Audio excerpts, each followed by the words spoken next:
TV 16 Toronto देख रहे सारे दर्शकों को मेरे वालों यानी कि KS पल वालों सत श्री अकाल जी। सो मैं हाज़र हाँ जी तुहाडी कचहरी च प्रोग्राम लैके खुला सदा। उम्मीद करदा कि अज वाला प्रोग्राम भी तुहानूं पसंद आवेगा। पहले प्रोग्रामां दे बारे तुसीं फीडबैक भेजदे उहदे वास्ते तुहाडा बहुत बहुत धन्नवाद। अज दा जिहड़ा मैं प्रोग्राम दे विच विशा लिया हैगा ਉਹਦਾ कोई खास कारण अज बन गया तो मैं इस विषय नूं जिहड़ा है वो चुनिया। ਉਹ चुनन का कारण मैं तुहानूं अगे जाके जिहड़ा है वो दसांगा, पर जिहड़ा मैं अज दा विशा लिया हैगा वो ये हैगा कि गुलाम खित्ते दे जिहड़े वसनीक ने जां उत्थे वसदे ने जां उत्थों बाहर आ चुके ने जां जिहड़े लोग किते भी जा चुके ने, ਉਹਨਾਂ ਦਾ ਮਾਨਸਿਕ ਤੌਰ ਦੇ ਉੱਤੇ ਜਿਹੜਾ ਹੈ ਉਹਨਾਂ ਤੇ ਕੀ ਪ੍ਰਭਾਵ, ਜੇ ਉਹਨਾਂ ਦੀ ਮਾਨਸਿਕਤਾ ਤੇ ਕੀ ਪ੍ਰਭਾਵ ਪੈਂਦਾ ਹੈਗਾ, ਉਹਦੇ ਤੇ ਆਪਾਂ ਅੱਜ ਗੱਲਬਾਤ ਜਿਹੜੀ ਆ ਉਹ ਕਰਨੀ ਆ। ਇਹ ਸਬਬ ਬਣ ਗਿਆ ਅੱਜ ਤੇ ਇਸ ਕਰਕੇ ਮੈਂ ਇਸ ਵਿਸ਼ੇ ਨੂੰ ਜਿਹੜਾ ਹੈ ਉਹ ਚੁਣਿਆ।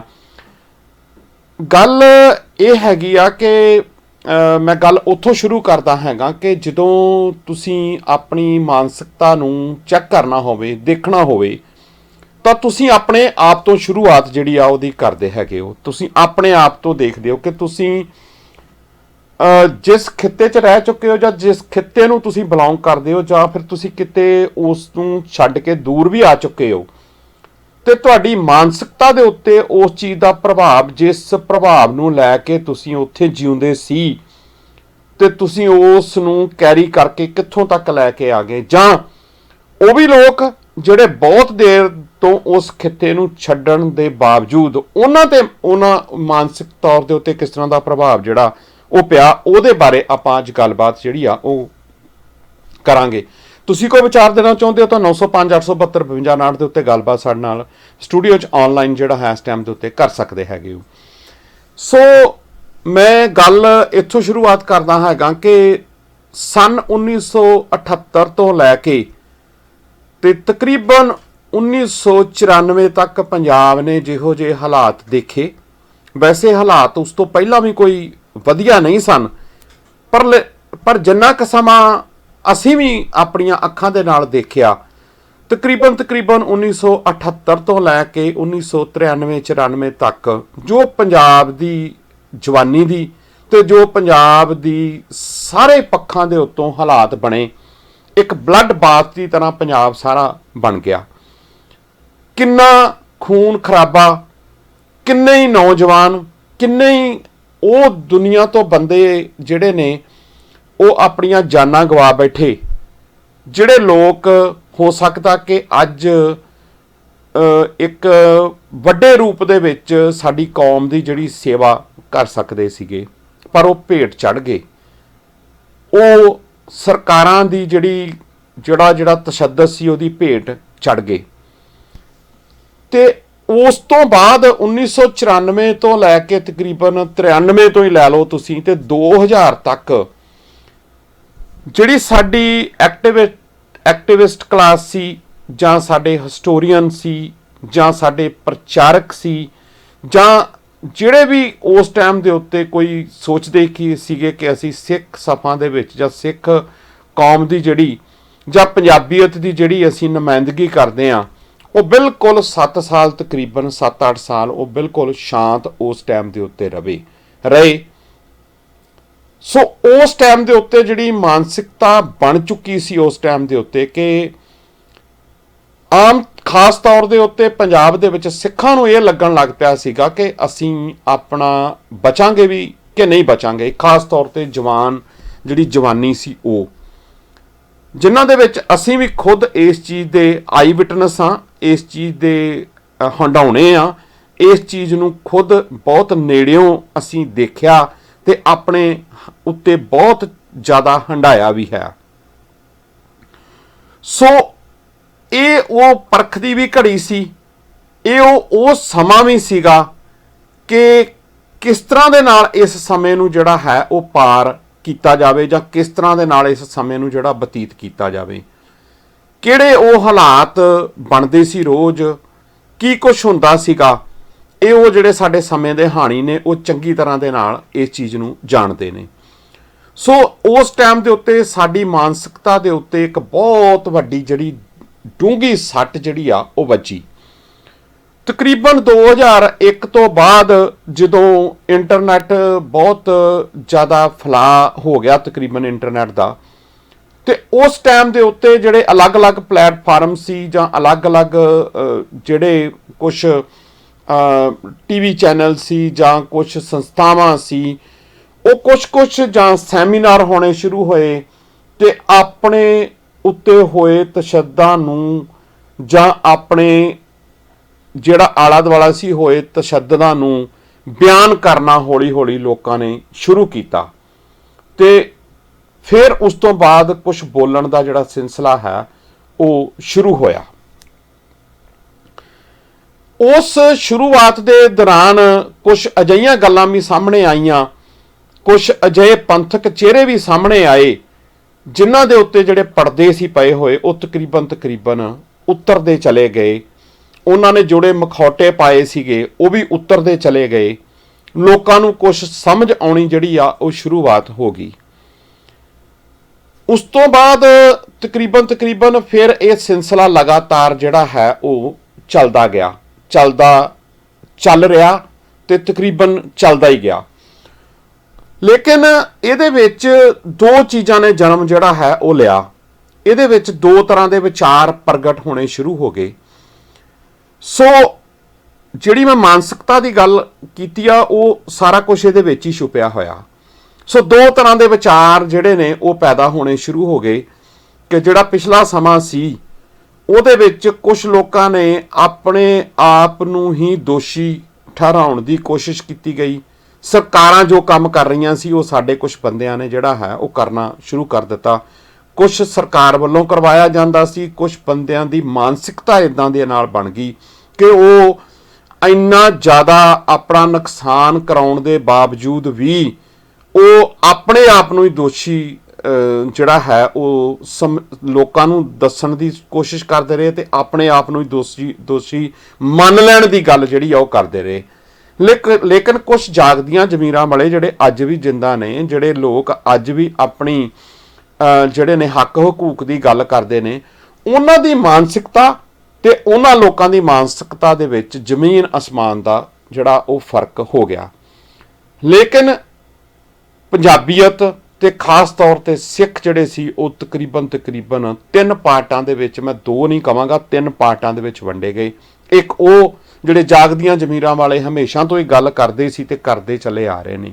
ਇੱਕ ਉਹ ਕਿ ਜਿਹੜੇ ਅੱਜ ਉਸ ਮਾਹੌਲ ਨੂੰ ਜਾਂ ਉਹਨਾਂ ਦੇ ਉੱਤੇ ਇਸ ਤਰ੍ਹਾਂ ਦੇ ਨਾਲ ਮਾਨਸਿਕਤਾ ਦਾ ਅਸਰ ਹੋਇਆ, ਮਾਨਸਿਕ ਤੌਰ ਤੇ ਉਹ ਇਸ ਤਰ੍ਹਾਂ ਦੇ ਰੋਗੀ ਹੋਏ ਜਾਂ ਉਹਨਾਂ ਨੇ ਆਪਣੇ ਆਪ ਨੂੰ ਰੋਗੀ ਕਰ ਲਿਆ ਕਿ ਉਹ ਪਹਿਲਾਂ ਤਾਂ ਉਹ ਆਪਣੇ ਆਪ ਨੂੰ ਤੇ ਅੱਜ ਵੀ ਆਪਣੇ ਆਪ ਨੂੰ ਦੋਸ਼ੀ ਜਿਹੜਾ ਹੈ ਉਹ ਮੰਨਣ ਨੂੰ ਤਿਆਰ ਰਹਿੰਦੇ ਨੇ, ਸਦਾ ਤਤਪਰ ਰਹਿੰਦੇ ਨੇ। ਚਾਹੇ ਉਹ ਕਿਤੇ ਵੀ ਹੱਟੀ ਭੱਟੀ ਤੇ ਗੱਲ ਕਰ ਲਓ, ਕਿਤੇ ਨਾਰਮਲ ਜਗ੍ਹਾ ਤੇ ਕਰ ਲਓ, ਕਿਤੇ ਪਬਲਿਕ ਪਲੇਸ ਤੇ ਕਰ ਲਓ, ਕਿਸੇ ਦੇ ਘਰ ਗਏ ਹੋਏ ਗੱਲ ਕਰ ਲਓ, ਉਹਨਾਂ ਦੀ ਜਿਹੜੀ ਆਪਣੀ ਮਾਨਸਿਕਤਾ ਦੇ ਵਿੱਚ ਉਹ ਚੀਜ਼ ਵੜ ਚੁੱਕੀ ਆ ਉਹਨੂੰ ਉਹ ਕੱਢਣ ਨੂੰ ਕਦੀ ਵੀ ਬਿਲਕੁਲ ਤਿਆਰ ਨਹੀਂ ਹੈਗਾ। ਸੋ ਮੇਰੇ ਨਾਲ ਇਹ ਇਨਸੀਡੈਂਸ ਹੋਇਆ ਤੇ ਮੈਂ ਤਾਂ ਅੱਜ ਇਸ ਵਿਸ਼ੇ ਨੂੰ ਜਿਹੜਾ ਹੈ ਉਹ ਚੁਣਿਆ।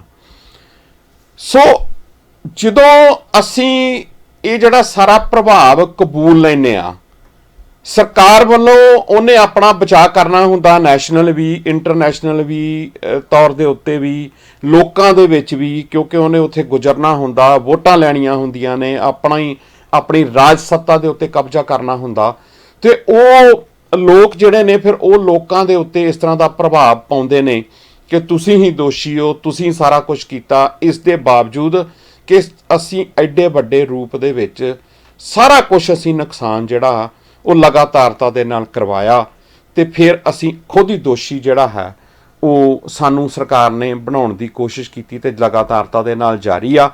ਤੇ ਮੈਨੂੰ ਹੈਰਾਨਗੀ ਉਦੋਂ ਹੁੰਦੀ ਆ ਜਦੋਂ ਆਪਣੇ ਕਈ ਲੋਕ ਜਿਹੜੇ ਨੇ ਇਹ ਗੱਲਾਂ ਕਰਕੇ ਆਪਣੇ ਆਪ ਨੂੰ ਜਿਹੜਾ ਹੈ ਸਿਆਣਪ ਜਾਂ ਆਪਣੇ ਆਪ ਨੂੰ ਬਹੁਤ ਜ਼ਿਆਦਾ ਸਿਆਣਾ ਸਮਝ ਕੇ ਲੋਕਾਂ ਨੂੰ ਸੰਦੇਸ਼ ਦੇਣੇ ਜਿਹੜੇ ਨੇ ਉਹ ਸ਼ੁਰੂ ਕਰ ਦਿੰਦੇ ਨੇ। ਸੋ ਇਹੋ ਜਿਹੀਆਂ ਜਦੋਂ ਗੱਲਾਂ ਬਾਤਾਂ ਹੁੰਦੀਆਂ ਨੇ ਤੇ ਫਿਰ ਇਸ ਤੇ ਵਿਚਾਰ ਕਰਨਾ ਬਣਦਾ। ਸਾਨੂੰ ਡੂੰਘੀ ਸੋਚਣੀ ਪਏਗੀ ਕਿਉਂਕਿ ਇਹ ਗੱਲ ਦੇਖਣ ਨੂੰ ਬਹੁਤ ਛੋਟੀ ਲੱਗਦੀ ਆ, ਲੇਕਿਨ ਜਦੋਂ ਮਾਨਸਿਕ ਤੌਰ ਦੇ ਉੱਤੇ ਅਸੀਂ ਗੁਲਾਮੀ ਨੂੰ ਕਬੂਲ ਕਰ ਲੈਂਦੇ ਆ, ਜਾਂ ਮਾਨਸਿਕ ਤੌਰ ਦੇ ਉੱਤੇ ਅਸੀਂ ਇਹ ਸਮਝਣ ਲੱਗ ਪੈਂਦੇ ਆ, ਜਾਂ ਮਾਨਸਿਕ ਤੌਰ ਦੇ ਉੱਤੇ ਅਸੀਂ ਇਹਨਾਂ ਗੱਲਾਂ ਨੂੰ ਐਕਸੈਪਟ ਕਰਨਾ ਸ਼ੁਰੂ ਕਰ ਦਿੰਦੇ ਆ ਕਿ ਅਸੀਂ ਮੰਨ ਲੈਂਦੇ ਆ ਉਹ ਚੀਜ਼ ਨੂੰ, ਤੇ ਇਹ ਸਾਇੰਟੀਫਿਕਲੀ ਇਹ ਪ੍ਰੂਵ ਹੋਇਆ ਕਿ ਉਹ ਫਿਰ ਤੁਹਾਡੀਆਂ ਅਗਲੀਆਂ ਜਨਰੇਸ਼ਨਾਂ ਚੋਂ ਕਦੀ ਵੀ ਜਿਹੜਾ ਹੈ ਉਹ ਨਹੀਂ ਨਿਕਲਦਾ।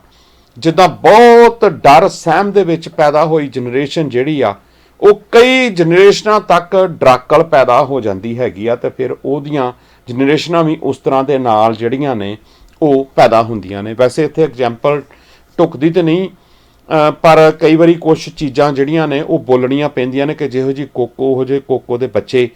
ਸੋ ਉਸ ਤਰ੍ਹਾਂ ਦਾ ਜਿਹੜਾ ਪ੍ਰਭਾਵ ਕਬੂਲ ਕੇ ਲੋਕ ਜਿਹੜੇ ਨੇ ਉਹ ਫਿਰ ਗੱਲਾਂ ਬਾਤਾਂ ਵੀ ਉਸ ਤਰ੍ਹਾਂ ਦੀਆਂ ਕਰਨੀਆਂ ਸ਼ੁਰੂ ਕਰ ਦਿੰਦੇ ਨੇ, ਤੇ ਅੱਜ ਵੀ ਉਹ ਮੌਜੂਦ ਨੇ। ਤੇ ਮੈਨੂੰ ਉਦੋਂ ਹੈਰਾਨਗੀ ਹੋਈ ਕਿ ਜਿਹੜੇ ਲੋਕ ਉੱਥੇ ਪੰਜਾਬ ਵਿੱਚ ਇਸ ਟਾਈਮ ਦੇ ਉੱਤੇ ਸਾਡੀ ਮੇਨ ਧਰਤੀ ਦੇ ਉੱਤੇ ਬੈਠੇ ਨੇ, ਕੋਈ ਉਹ ਗੱਲ ਕਰਨ ਤੇ ਕੁਛ ਗੱਲ ਸਮਝ ਆਉਂਦੀ ਆ ਕਿ ਹਾਂ ਕਿ ਉਹਨਾਂ ਨੂੰ ਕੁਛ ਪ੍ਰੋਬਲਮ ਆ ਸਕਦੀ ਆ, ਪਰ ਉੱਥੇ ਵੀ ਜਾਗਦੀਆਂ ਜ਼ਮੀਰਾਂ ਵਾਲੇ ਗੱਲਬਾਤ ਕਰਦੇ ਨੇ।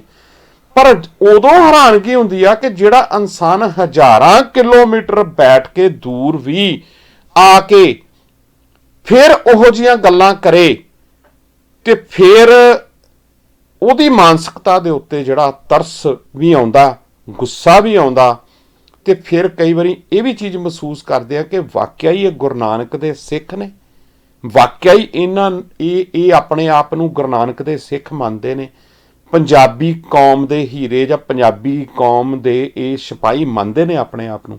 ਇਸ ਤੇ ਆਪਾਂ ਗੱਲਬਾਤ ਜਿਹੜੀ ਉਹ ਜਾਰੀ ਰੱਖਾਂਗੇ। ਇੱਕ ਛੋਟੇ ਜਿਹੇ ਵਕਫੇ ਲਈ ਆਪਾਂ ਨੂੰ ਰੁਕਣਾ ਪੈਣਾ। ਇੱਕ ਬ੍ਰੇਕ ਤੋਂ ਬਾਅਦ ਤੁਹਾਡੇ ਨਾਲ ਜਿਹੜਾ ਹੈ ਮੈਂ ਅੱਗੇ ਇਸ ਪ੍ਰੋਗਰਾਮ ਨੂੰ ਕੰਟੀਨਿਊ ਕਰਦਾ। ਮਿਲਦੇ ਹਾਂ ਜੀ ਇੱਕ ਛੋਟੀ ਜਿਹੀ ਬ੍ਰੇਕ ਤੋਂ ਬਾਅਦ।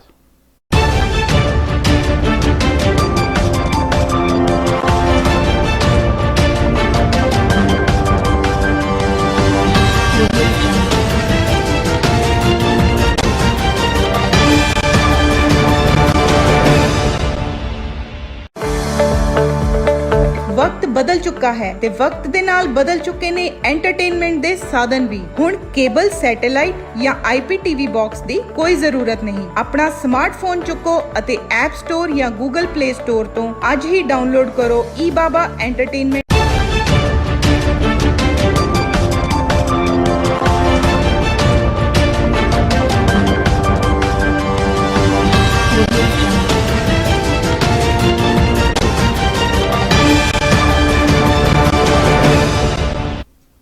ਬ੍ਰੇਕ ਤੋਂ ਬਾਅਦ ਦਰਸ਼ਕੋ ਸਵਾਗਤ ਹੈ। ਪ੍ਰੋਗਰਾਮ ਚੱਲ ਰਿਹਾ ਜੀ ਖੁੱਲਾ ਸੱਦਾ। ਉਮੀਦ ਕਰਦਾ ਕਿ ਪ੍ਰੋਗਰਾਮ ਤੁਹਾਨੂੰ ਪਸੰਦ ਆ ਰਿਹਾ ਹੋਵੇਗਾ। ਸਟੂਡੀਓ 'ਚ ਕਾਲ ਕਰਨੀ ਚਾਹੁੰਦੇ ਹੋ ਤਾਂ ਤੁਸੀਂ 905 872 5259 ਦੇ ਉੱਤੇ ਸਕਰੀਨ ਦੇ ਉੱਤੇ ਨੰਬਰ ਜਿਹੜਾ ਆ ਰਿਹਾ, ਤੁਸੀਂ ਆਪਣੀ ਕੋਈ ਗੱਲਬਾਤ ਸਾਡੇ ਨਾਲ ਸ਼ੇਅਰ ਕਰ ਸਕਦੇ ਹੋ ਪ੍ਰੋਗਰਾਮ ਦੇ ਦੌਰਾਨ। ਸੋ ਮੈਂ ਗੱਲ ਕਰ ਰਿਹਾ ਸੀਗਾ ਮਾਨਸਿਕਤਾ ਦੇ ਉੱਤੇ। ਸੋ ਮੈਂ ਹੁਣ ਸੈਕੰਡ ਪਾਰਟ ਦੇ ਵਿੱਚ ਪ੍ਰੋਗਰਾਮ ਦੇ ਵਿੱਚ ਪਹੁੰਚ ਚੁੱਕਿਆ, ਤੇ ਮੈਂ ਤੁਹਾਡੇ ਨਾਲ ਗੱਲ ਜਿਹੜੀ ਸ਼ੇਅਰ, ਇਹ ਮੇਰਾ ਅੱਜ ਦਾ ਵਿਸ਼ਾ ਜਿਹੜਾ ਇਹ ਕਿਉਂ, ਇਹਦਾ ਕਾਰਨ, ਇਹਦਾ ਸਬੱਬ ਜਿਹੜਾ ਉਹ ਬਣਨ ਦਾ ਮੈਂ ਤੁਹਾਨੂੰ ਕਾਰਨ ਦੱਸਦਾ ਕਿ ਕਿਸੇ ਮੇਰੇ ਖਾਸ ਮਿੱਤਰ ਦੀ ਮੈਨੂੰ ਟੈਲੀਫੋਨ ਕਾਲ ਆਈ, ਤੇ ਉਹਨਾਂ ਨੇ ਪਿੱਛੇ ਮੇਰੇ ਕੀਤੇ ਹੋਏ ਕਿਤੇ ਇੱਕ ਦੋ ਪ੍ਰੋਗਰਾਮਾਂ ਤੋਂ ਉਹਨਾਂ ਨੇ ਸੁਣਨ ਤੋਂ ਬਾਅਦ ਜਿਹੜੀ ਮੈਨੂੰ ਉਹਨਾਂ ਨੇ ਨਸੀਹਤ ਦਿੱਤੀ, ਤੇ ਮੈਂ ਉਸ ਨਸੀਹਤ ਨੂੰ ਜਿਹੜਾ ਹੈ ਉਹ ਸੁਣਿਆ ਚੰਗੀ ਤਰ੍ਹਾਂ ਦੇ ਨਾਲ। ਤੇ ਉਹ ਬਹੁਤ ਸਾਲਾਂ ਤੋਂ ਇੱਥੇ ਬਾਹਰ ਰਹਿ ਰਹੇ ਨੇ, ਤੇ ਉਹਨਾਂ ਦੀ ਨਸੀਹਤ ਮੈਨੂੰ ਇਹ ਸੀ ਕਿ ਤੁਸੀਂ ਜਿਸ ਢੰਗ ਦੇ ਨਾਲ, ਜਿਸ ਤਰੀਕੇ ਦੇ ਨਾਲ ਤੁਸੀਂ ਬੋਲਦੇ ਹੋ, ਇਹ ਤੁਹਾਨੂੰ ਇਸ ਤਰ੍ਹਾਂ ਦੇ ਨਾਲ ਨਹੀਂ ਬੋਲਣਾ ਚਾਹੀਦਾ। ਇਹ ਕੁਛ ਜ਼ਿਆਦਾ ਹੋ ਰਿਹਾ ਜੋ ਉਹਨਾਂ ਨੇ, ਮੈਂ ਪੂਰੀ ਉਹਨਾਂ ਦੀ ਐਗਜ਼ੈਕਟ ਵਰਡਿੰਗ ਤੇ ਨਹੀਂ ਮੈਂ ਕਹਾਂਗਾ, ਕਿਉਂਕਿ ਜਦੋਂ ਤੁਸੀਂ ਆਫ ਦੀ 에ਅਰ ਗੱਲ ਕਰਦੇ ਹੋ ਤਾਂ ਤੁਸੀਂ ਆਪਣੇ ਦੋਸਤ ਮਿੱਤਰ ਯਾਰ ਨਾਲ ਗੱਲ ਕਰਦੇ ਹੋ ਤੇ ਤੁਸੀਂ ਹੋਰ ਤਰੀਕੇ ਨਾਲ ਗੱਲ ਕਰਦੇ ਹੋ। ਉਹਨਾਂ ਨੇ ਮੈਨੂੰ ਜਿਹੜੇ ਮੈਂ ਸਮੇਟ ਕੇ ਜੇ ਲਫ਼ਜ਼ ਜਿਹੜੇ ਤੁਹਾਡੇ ਨਾਲ ਸ਼ੇਅਰ ਕਰਦਾ, ਤੇ ਉਹਦੇ ਵਿੱਚ ਉਹਨਾਂ ਨੇ ਮੈਨੂੰ ਇਹ ਗੱਲ ਜਿਹੜੀ ਆ ਮਹਿਸੂਸ ਕਰਾਉਣ ਦੀ ਕੋਸ਼ਿਸ਼ ਕੀਤੀ ਕਿ ਤੁਸੀਂ ਜਿਹੜਾ ਸਿਸਟਮ ਦੇ ਖਿਲਾਫ ਤੁਸੀਂ ਜਿਹੜਾ ਹੈ ਉਹ ਬੋਲਦੇ ਹੋ, ਤੇ ਉਹ ਮੈਨੂੰ ਲੱਗਦਾ ਕਿ ਕਹਿੰਦੇ ਠੀਕ ਨਹੀਂ ਹੈ। ਤਾਂ ਮੈਂ ਕਈ ਵਾਰੀ ਮਹਿਸੂਸ ਕਰਦਾ ਤੇ ਮੇਰੇ ਹੱਥ ਰੁਕ ਜਾਂਦੇ ਆ ਕਿ ਤੁਹਾਡੇ ਮੈਂ ਪ੍ਰੋਗਰਾਮ ਨੂੰ ਲਾਈਕ ਔਰ ਸ਼ੇਅਰ ਜਿਹੜਾ ਉਹ ਕਰਾਂ।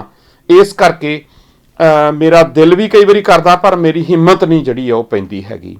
ਸੋ ਮੈਂ ਜਦ ਇਹ ਗੱਲ ਸੁਣੀ ਤਾਂ ਮੇਰਾ ਜਿਹੜਾ ਦਿਮਾਗ ਸੀ ਜਾਂ ਮੇਰਾ ਦਿਲ ਸੀ ਉਹ ਇੱਕ ਸਾਈਡ ਨੂੰ ਚਲਾ ਗਿਆ। ਇੱਕ ਮੇਰੀ ਆਪਣੇ ਜੋ ਮੇਰੇ ਤੇ ਪ੍ਰਭਾਵ ਹੈਗਾ ਉਹਨਾਂ ਲੋਕਾਂ ਦਾ ਜਿਨ੍ਹਾਂ ਨੂੰ ਮੈਂ ਇਹ ਸੋਚਦਾ ਸੀਗਾ ਕਿ ਇਹ ਲੋਕ ਮਾਨਸਿਕ ਤੌਰ ਦੇ ਉੱਤੇ ਬੜੇ ਸਟਰੋਂਗ ਨੇ, ਮਾਨਸਿਕ ਤੌਰ ਦੇ ਉੱਤੇ ਬੜੀਆਂ ਵਧੀਆ ਗੱਲਾਂ ਕਰਦੇ ਨੇ ਤੇ ਇਹ ਸਹੀ ਨੂੰ ਸਹੀ ਕਹਿਣ ਦੀ ਹਿੰਮਤ ਰੱਖਦੇ ਨੇ, ਚੰਗੇ ਨੂੰ ਚੰਗਾ ਕਹਿਣ ਦੀ ਹਿੰਮਤ ਰੱਖਦੇ ਨੇ, ਮਾੜੇ ਨੂੰ ਮਾੜਾ ਕਹਿਣ ਦੀ ਹਿੰਮਤ ਰੱਖਦੇ ਨੇ।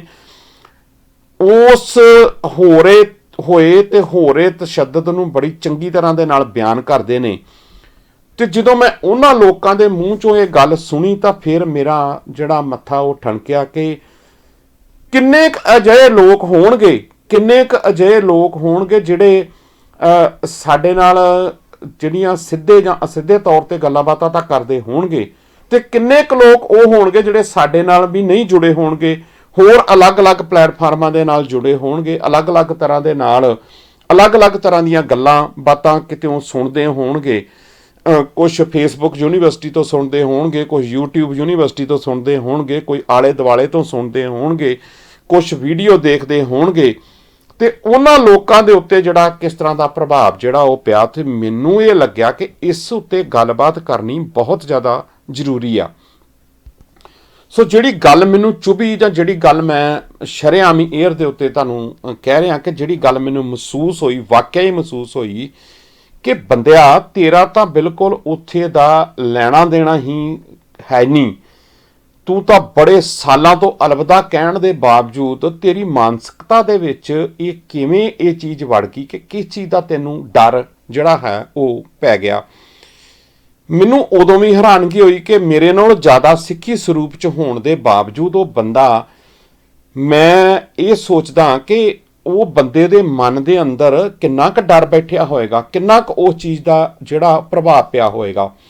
ਸੋ ਮੈਂ ਜਿਹੜੀ 1993 ਤੋਂ ਲੈ ਕੇ 2000 ਤੱਕ ਦੀ ਜਿਹੜੀ ਜਦੋਂ ਮਾਨਸਿਕ ਤੌਰ ਦੇ ਉੱਤੇ ਸਿੱਖ ਜਿਹੜੇ ਸੀ ਉਹ ਟੁੱਟ ਚੁੱਕੇ ਸੀ, ਜਵਾਨੀ ਬਹੁਤ ਜ਼ਿਆਦਾ ਜਿਹੜੀ ਸਾਡੀ ਕਤਲੇਆਮ ਕਰ ਦਿੱਤੀ ਗਈ ਸੀਗੀ, ਜਿਹੜਾ ਮਾਨਸਿਕ ਤੌਰ ਦੇ ਉੱਤੇ ਉਸ ਟਾਈਮ ਦੇ ਉੱਤੇ ਪ੍ਰਭਾਵ ਸੀ ਜਾਂ ਉਸ ਤੋਂ ਪਹਿਲਾਂ ਦਾ ਪ੍ਰਭਾਵ ਪੈ ਰਿਹਾ ਸੀਗਾ, ਉਹਦਾ ਅਸਰ ਲੋਕਾਂ ਦੇ ਉੱਤੇ ਇੰਨਾ ਲੰਮੇਰਾ ਹੋਏਗਾ ਤੇ ਉਹਨਾਂ ਲੋਕਾਂ ਦੇ ਵੀ ਉੱਤੇ ਹੋਏਗਾ ਜਿਹੜੇ ਲੋਕਾਂ ਦਾ ਕੁਝ ਲੈਣਾ ਦੇਣਾ ਹੀ ਨਹੀਂ। ਤੇ ਫਿਰ ਉਹਨਾਂ ਲੋਕਾਂ ਦਾ ਕੀ ਬਣੇਗਾ ਜਿਹੜੇ ਲੋਕ ਉੱਥੇ ਉਸ ਧਰਤੀ ਦੇ ਉੱਤੇ ਰਹਿ ਰਹੇ ਨੇ। ਉਹਨਾਂ ਦਾ ਤੇ ਚਲੋ ਮੈਂ ਨਹੀਂ ਇਹ ਕਹਿੰਦਾ ਹੈਗਾ ਕਿ ਮੈਂ ਕਿਸੇ ਨੂੰ ਇਹ ਫੋਰਸਫੁਲੀ ਇਹ ਕਹਾਂ ਕਿ ਤੁਸੀਂ ਭਾਈ ਜਿਹੜੀ ਆ ਉਹ ਗੱਲਬਾਤ ਜ਼ਰੂਰ ਕਰੋ। ਬੜੇ ਲੋਕ ਨੇ ਉੱਥੇ ਵੀ ਜਿਹੜੇ ਹਜ਼ਾਰਾਂ ਦੀ ਗਿਣਤੀ 'ਚ ਨੇ। ਯੋਧੇ ਸੂਰਮਿਆਂ ਦੀਆਂ ਗਿਣਤੀਆਂ ਬਹੁਤ ਘੱਟ ਹੁੰਦੀਆਂ ਨੇ, ਯੋਧਿਆਂ ਦੀਆਂ ਗਿਣਤੀਆਂ ਬਹੁਤ ਘੱਟ ਹੁੰਦੀਆਂ ਨੇ। ਜਿਹੜੇ ਲੋਕ ਚੇਂਜ ਲਿਆਉਣ ਵਾਲੇ ਹੁੰਦੇ ਨੇ, ਜਿਹੜੇ ਜਿਹੜਾ ਪਾਸਾ ਪਲਟਣ ਵਾਲੇ ਲੋਕ ਨੇ, ਉਹਨਾਂ ਦੀ ਵੀ ਗਿਣਤੀ ਜਿਹੜੀ ਆ ਬਹੁਤ ਘੱਟ ਹੁੰਦੀ ਆ। ਸਾਰੇ ਲੋਕ ਇੱਕ ਸੁਰਤਾ ਦੇ ਨਾਲ, ਇੱਕ ਜੁੜਤਾ ਦੇ ਨਾਲ ਨਹੀਂ ਜੁੜ ਸਕਦੇ ਹੈਗੇ। ਇਹ ਗੱਲ ਸਾਨੂੰ ਮੰਨਣੀ ਪਵੇਗੀ। ਲੇਕਿਨ ਪਰ ਮੈਂ ਹੈਰਾਨਗੀ ਉਹਨਾਂ ਲੋਕਾਂ ਦੇ ਉੱਤੇ ਹੈ। ਫਿਰ ਮੈਂ ਇਸ ਚੀਜ਼ ਦੇ ਉੱਤੇ ਜਦੋਂ ਪੂਰੀ ਤਰ੍ਹਾਂ ਦੇ ਨਾਲ ਇਸ ਨੂੰ ਪੜਚੋਲਿਆ ਤੇ ਫਿਰ ਬੈਠੇ ਹੋਏ ਮੀਡੀਆ ਦੇ ਵਿੱਚ ਕਈ ਲੋਕ ਜਿਹੜੇ ਨੇ, ਸਾਡੇ ਵੀ ਇੱਥੇ ਕੈਨੇਡਾ ਦੇ ਵਿੱਚ ਥਾਂ ਤੇ, ਕੁਛ ਇੱਥੇ ਟੋਰਾਂਟੋ 'ਚ ਬੈਠੇ ਨੇ, ਕੁਛ ਵੈਨਕੂਵਰ 'ਚ ਬੈਠੇ ਨੇ, ਕੁਛ ਹੋਰ ਜਗ੍ਹਾ ਦੇ ਉੱਤੇ ਬੈਠੇ ਨੇ, ਜਿਹੜੇ ਬਾਰ-ਬਾਰ ਸੰਦੇਸ਼ ਦਿੰਦੇ ਨੇ, ਬਾਰ-ਬਾਰ ਸਿਆਣਪ ਦੀਆਂ ਗੱਲਾਂ ਕਰਦੇ ਨੇ, ਬਾਰ-ਬਾਰ ਇਹ ਕਹਿੰਦੇ ਨੇ ਕਿ ਭਾਈ ਤੁਸੀਂ ਤਾਂ ਕੋਈ ਗੱਲ ਕਰਕੇ ਜਿਹੜੀ ਉਹ ਪੰਜਾਬ ਦੇ ਵਿੱਚ ਚੰਗੀ ਸੇਧ ਨਹੀਂ ਦੇ ਰਹੇ ਹੈਗੇ। ਲੋਕਾਂ ਨੂੰ ਜਿਹੜਾ ਹੈ ਉਹ ਇਹਨਾਂ ਗੱਲਾਂ ਦੇ ਉੱਤੇ ਉਹ ਤੁਸੀਂ ਜਗਾਉਣ ਦੀ ਗੱਲ ਕਰਦੇ ਹੋ, ਤੁਸੀਂ ਉਹਨਾਂ ਨੂੰ ਆਪਣੇ ਰਾਈਟਸ ਦੀ ਗੱਲ ਕਰਦੇ ਹੋ, ਪਰ ਤੁਸੀਂ ਉਹਨਾਂ ਦਾ ਨੁਕਸਾਨ ਕਰ ਰਹੇ ਹੈਗੇ ਹੋ। ਸੋ ਜਦੋਂ ਤੁਸੀਂ ਇਸ ਚੀਜ਼ ਨੂੰ ਚੰਗੀ ਤਰ੍ਹਾਂ ਦੇ ਨਾਲ ਘੋਖਦੇ ਹੋ ਤੇ ਨੁਕਸਾਨ ਇਹਨਾਂ ਗੱਲਾਂ ਕਰਕੇ ਨਹੀਂ ਹੋ ਰਿਹਾ, ਨੁਕਸਾਨ ਤਾਂ ਵੈਸੇ ਹੀ ਉਸ ਤਰ੍ਹਾਂ ਦੇ ਨਾਲ ਹੋ ਰਿਹਾ ਹੈਗਾ। ਸਾਰਾ ਕੁਝ ਉਸ ਤਰ੍ਹਾਂ ਦੇ ਨਾਲ ਬੀਤ ਰਿਹਾ ਹੈਗਾ। ਸੋ ਜਿਹੜੀ ਮੈਂ ਤੁਹਾਨੂੰ ਗੱਲ ਕਹਿ ਰਿਹਾ ਹਾਂਗਾ ਕਿ ਬਹੁਤ ਘੱਟ ਗਿਣਤੀ ਦੇ ਵਿੱਚ ਲੋਕ ਜਿਹੜੇ ਨੇ, ਉਹ ਯੋਧਿਆਂ ਦੀ ਗਿਣਤੀ ਬਹੁਤ ਜ਼ਿਆਦਾ ਕੋਈ ਹੁੰਦੀ ਨਹੀਂ। ਉਹ ਆਪਾਂ ਪ੍ਰੈਕਟੀਕਲੀ ਦੇਖਿਆ ਹੋਇਆ।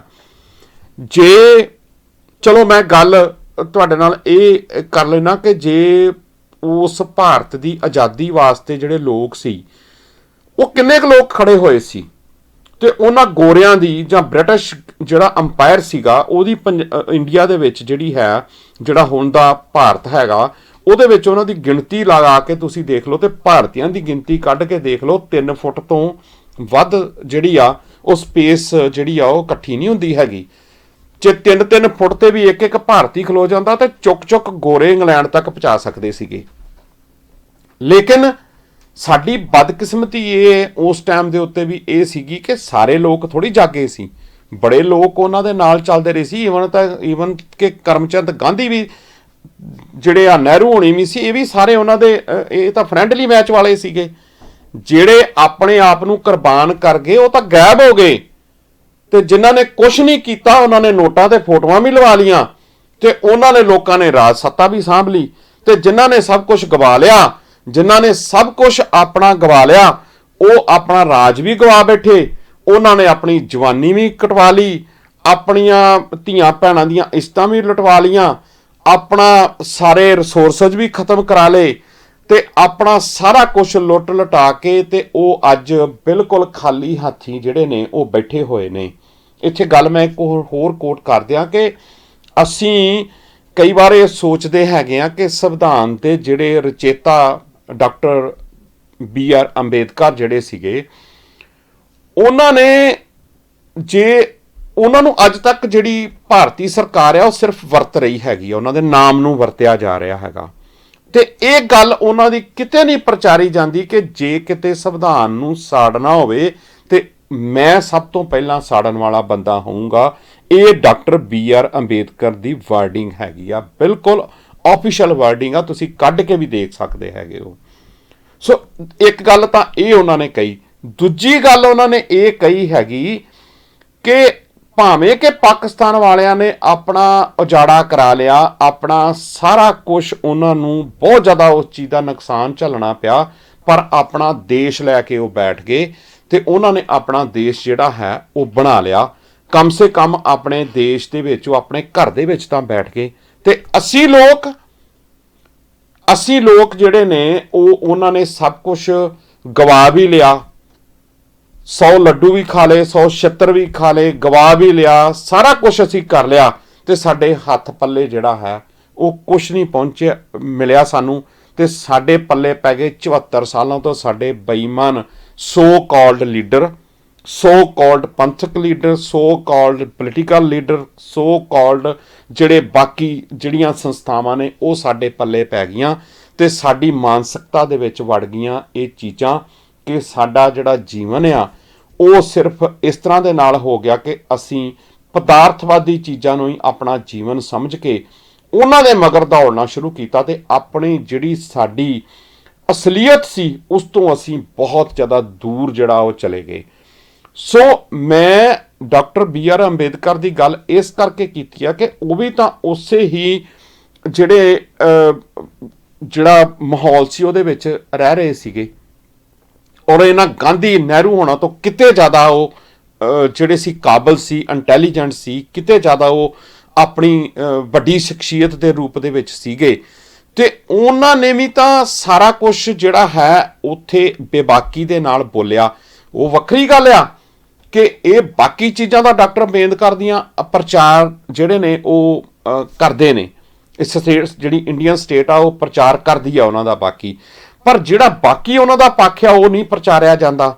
ਤੇ ਬਾਕੀ ਜਿਹੜੇ ਉਹਨਾਂ ਦੇ ਪੈਰੋਕਾਰ ਸੀਗੇ ਉਹ ਵੀ ਕੁਝ ਲੈਵਲ ਤੱਕ, ਕੁਝ ਸੈਮੀਨਾਰ ਉਹਨਾਂ ਦੇ ਸੁਣ ਲਓ, ਉੱਥੇ ਤੱਕ ਉਹਨਾਂ ਦਾ ਪ੍ਰਚਾਰ ਤਾਂ ਹੈ, ਪਰ ਲੇਕਿਨ ਡਾਕਟਰ BR ਅੰਬੇਦਕਰ ਹੋਣਾ ਨੇ ਅਸਲੀਅਤ ਦੇ ਵਿੱਚ ਭਾਰਤ ਦੇ ਸੰਵਿਧਾਨ ਨੂੰ ਕਿਸ ਤਰ੍ਹਾਂ ਦੇ ਨਾਲ ਦੇਖਿਆ ਤੇ ਕਿੱਦਾਂ ਦੇ ਨਾਲ ਮਿਨੋਰਟੀਜ਼ ਦੀ ਗੱਲਬਾਤ ਕੀਤੀ, ਉਹਦੇ ਬਾਰੇ ਉਹਨਾਂ ਨੇ ਕਦੀ ਵੀ ਕੋਈ ਗੱਲਬਾਤ ਨਹੀਂ ਕੀਤੀ। ਇਹ ਉਹਨਾਂ ਦੀ ਮਾਨਸਿਕਤਾ ਦੇ ਵਿੱਚ ਪਿਆ ਸੀ ਤਾਂ ਉਹਨਾਂ ਨੇ ਬੋਲਿਆ ਨਾ। ਤੇ ਸਾਡੀ ਮਾਨਸਿਕਤਾ ਕਿੱਧਰ ਚਲੇਗੀ?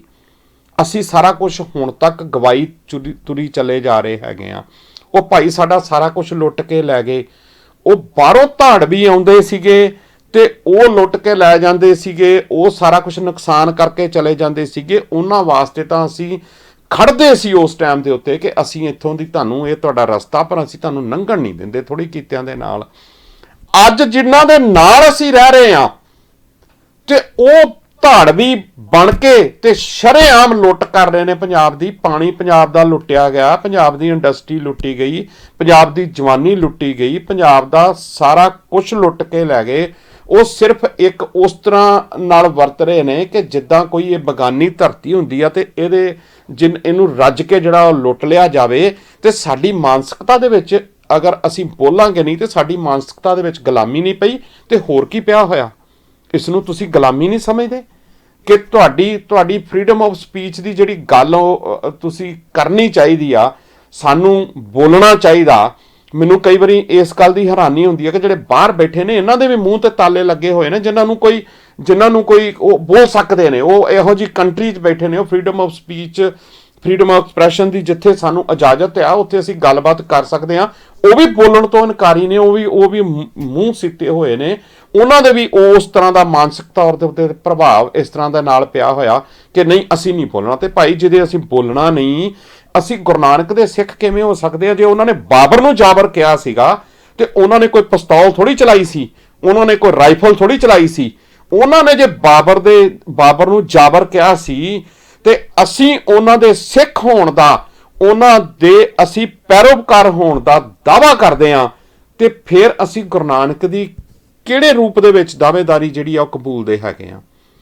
ਤੁਸੀਂ ਦੱਸੋਗੇ ਮੈਨੂੰ ਇਹ ਕਿ ਭਾਈ ਅਸੀਂ ਕਿਸੇ ਤਰ੍ਹਾਂ ਦੇ ਨਾਲ ਗੁਰੂ ਨਾਨਕ ਸਾਹਿਬ ਦੀ ਬਾਕੀ ਚੀਜ਼ਾਂ ਛੱਡ ਦਿਓ ਕਿ ਸਿਮਰਨ ਕਿਵੇਂ ਕਰਨਾ ਚਾਹੀਦਾ, ਤੁਸੀਂ ਜਪਜੀ ਸਾਹਿਬ ਦਾ, ਸੁਖਮਨੀ ਸਾਹਿਬ ਦਾ ਬਾਕੀ ਪਾਠ ਕਰਦੇ ਹੋ, ਜੀਵਨ 'ਚ ਕਿੱਦਾਂ ਦੀ ਤੁਸੀਂ ਆਪਣੀ ਜੀਵਨ ਜਾਚ ਸਿੱਖੀ ਆ, ਬਾਕੀ ਚੀਜ਼ਾਂ ਤੁਸੀਂ ਜਿਹੜੀਆਂ ਨੇ ਉਹ ਤਾਂ ਤੁਹਾਡੇ ਜੀਵਨ ਦਾ ਇੱਕ ਆਪਣਾ ਜਿਹੜਾ ਹੈ ਉਹ ਇੱਕ ਪਾਠ ਹੈਗਾ ਕਿ ਤੁਸੀਂ ਕਿੱਦਾਂ ਜੀਵਨ ਨੂੰ ਬਤੀਤ ਕਰਦੇ ਹੋ।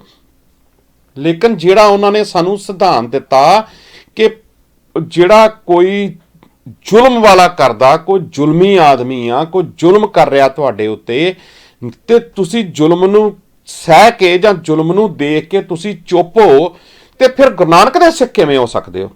ਅਸੀਂ ਗੁਰੂ ਨਾਨਕ ਦੇ ਸਿੱਖ ਕਿਵੇਂ ਹੋ ਸਕਦੇ ਆ ਜੇ ਸਾਡੇ ਮੂੰਹਾਂ ਦੇ ਉੱਤੇ ਤਾਲੇ ਲੱਗੇ ਹੋਏ ਨੇ?